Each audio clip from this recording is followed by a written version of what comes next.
Georgia, just praying and everything else, and people on Facebook praying and all of that stuff. My time is running out. Um, so I'm in this live right now, but I would say to this, uh,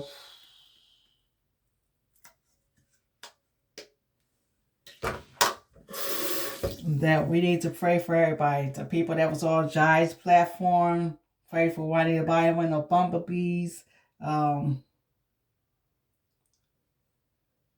Like I said, I don't know Juanita Bynum like that. I don't know anybody.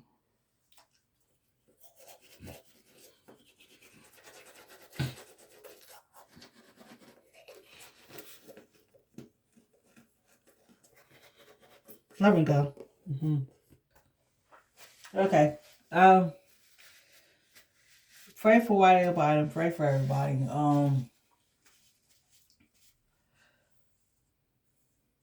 I can't say for sure that Juanita Bynum operate in witchcraft. I will say this though.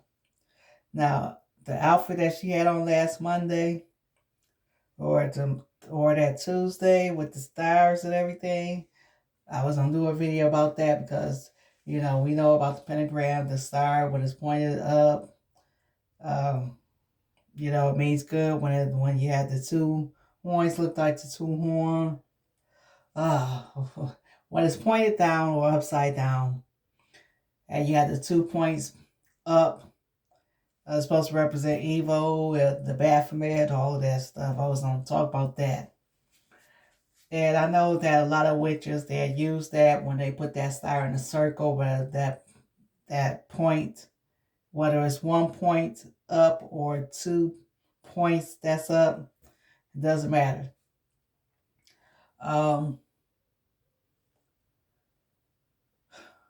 I was going to talk about that, and then I'll decide to wait. Now, I know that she's doing the at 3 with me again. Talk about the brain, and emotions, and all that other stuff.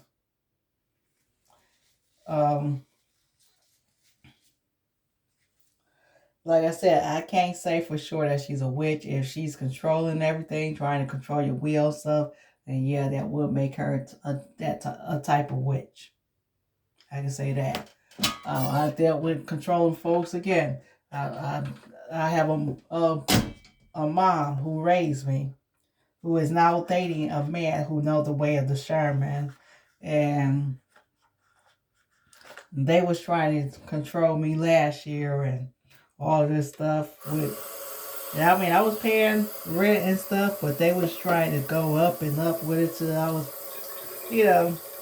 they was trying to use my biological mom against me to try to intimidate me and say, well, if I leave them, that I'm gonna be just like my biological mom. She ran it, all this other stuff, telling people I'm running and all this other craziness, and I need to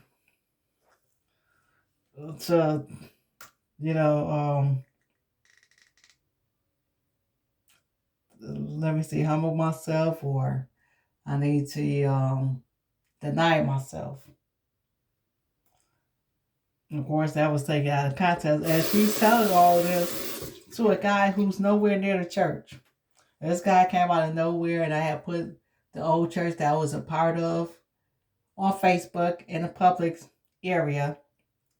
And he came out of nowhere talking about he used to go to the church, he knew her father, and all this other foolishness. But nobody in my family seems to notice him. They never met him. They never knew who he was.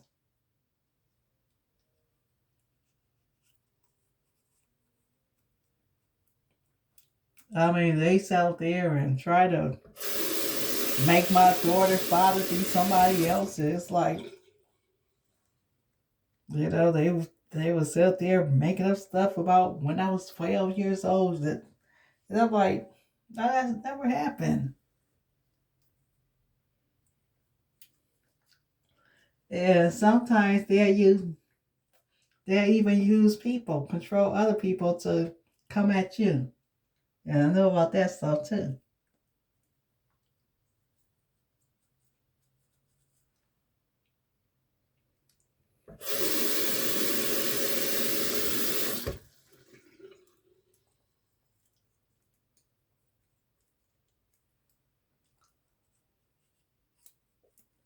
So, I mean, they had us out there, and I've been wondering why, when I was in Alabama, nobody didn't want to be friends with me. Mm, every church that I went to, it seemed like people just had this idea that I was just this type of person, that I was a loose woman, that I was, trying to get with a bunch of men and all this other stuff. It was to a point where I couldn't be friends with people who were uh, a male pastor or anything like that. I went and sent a friends request out to a couple of male pastors, people who I knew. They was friends with everybody else in the family except for me. And then I started thinking, wait a minute. It's like even with some people in the family, they seem to connect better with other folks than they do with me. What's going on here?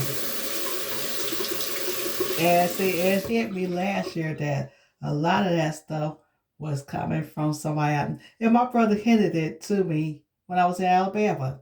He was like, if you ever wonder why people talk about you, it could be because of what some of the folks in his family has put out there.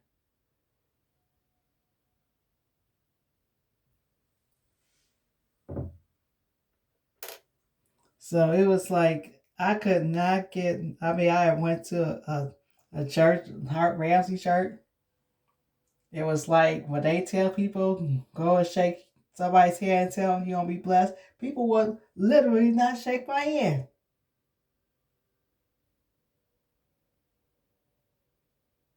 This is not stuff I'm making up. They would literally, and I'm not talking about because I was sitting in the back or away from people. I was sitting around people. If they tell you go past somebody, go tap somebody, and say you'll be blessed or you coming out or something. Nobody would do that. Go tap three people. Nobody would. People walk all around me.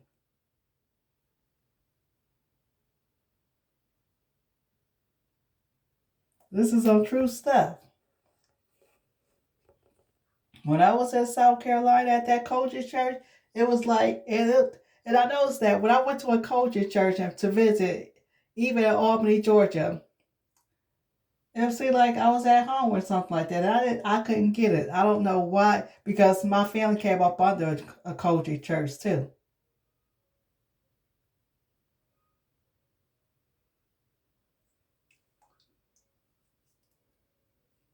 But I just could at the Kojic church. People sit there, go up to me and tell me I'm gonna be blessed. And, whenever they say, tap your neighbor and tell them, they will tap. At these other churches, they just walk right past me and they'll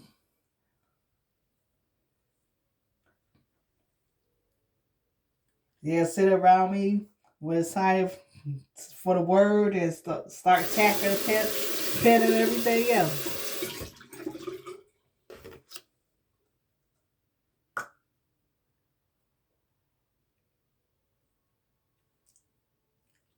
So it was like, it took me a while until I moved here and lived with her and her boyfriend. And then I started seeing what was really going on. And then what let the cat out the bag was what she told me about a relationship that I had with a man, and I never told her about that relationship. I knew that he was putting it out there about what was going on between me and him way back then, and going up to the church that I once was a part of and telling them and everything else. Or telling somebody from that ministry. But I never told her, and she was like, you move too fast. Never told her about that relationship, and she was telling me about it, about what was my mistakes and everything else. And then she didn't even have the right person. She thought that my uncle, my biological uncle, which was my mom's brother, was the one.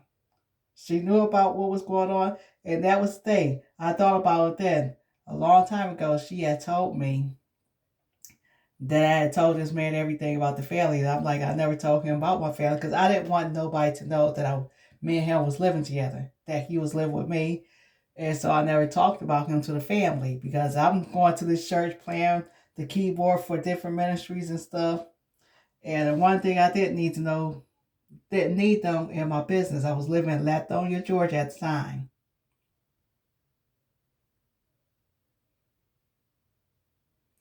And I wouldn't tell nobody about him. And I never told him about my family. I told him that I had a daughter. He thought that she was a little girl. He didn't know that she was a grown woman with 2 kids because I had her when I was very young.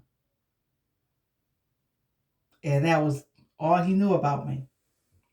So I knew then with them sitting up there saying the stuff that they were saying, that of course he put some stuff out there in the street and in these churches and stuff. But it was being taken, they was using it for their advantage. And it was only her. I tried to talk to her because we hadn't talked in over a year and a half after I left. Last year after I left, like around May of 2019, I hadn't talked to her or anything like that. I sent her a message and told her that she was controlling everything. And in so many words. And then when my granddaughter had gotten sick, I had texted her. And what she texted back to me, I was like, I'm totally done now. I don't need to say anything else to her. And I had to let it go. And I understand that even though I forgave the lady who raised me, I can never again have no type of relationship with her. And I started learning then that, even some of the stuff that her boyfriend was saying about, you know, why you want to move close to family, what has family ever done for you, and all that. My siblings, me and them get along just fine. The adopted siblings, we talk. I called them. We wished each other Merry Christmas. We talked for a minute. This past week, I called my daughter and everything, see how everybody was doing there. I didn't get a chance to visit them because I didn't want to, just in case I was infected with COVID, I didn't want to spread it to them, nothing like that, because they already have a child with a pre-existing condition. So they can't afford to be having that. They already been to the hospital and stuff, going to dialysis and everything, and they can't afford to have that. So I stayed at the house to keep them safe and to keep myself safe. Um, But I haven't talked to the lady who raised me. And it was like to me, a lot of witchcraft was going on there. They was watching a lot of witchcraft, watching Charm, the series Charm. Not the newest one, but the old one. They was watching Blade. They was watching Wyona Herb or something like that. A lot of movies with dead people coming back or that has spell casting and witches and all that going on. I mean, like a lot of movies. Almost every movie they was watching, Supernatural, all of that stuff. I was surprised they wasn't watching Lucifer because it was just that serious.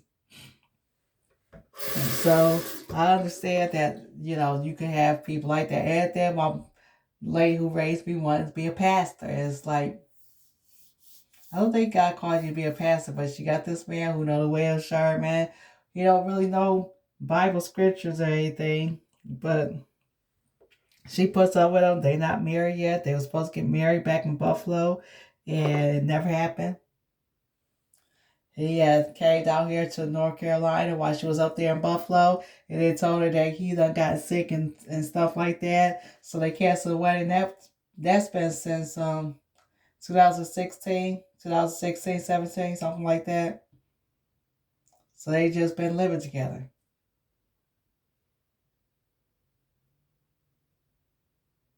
So I'm just putting that out there. So I know how witchcraft can be, especially when they try to control you and stuff like that.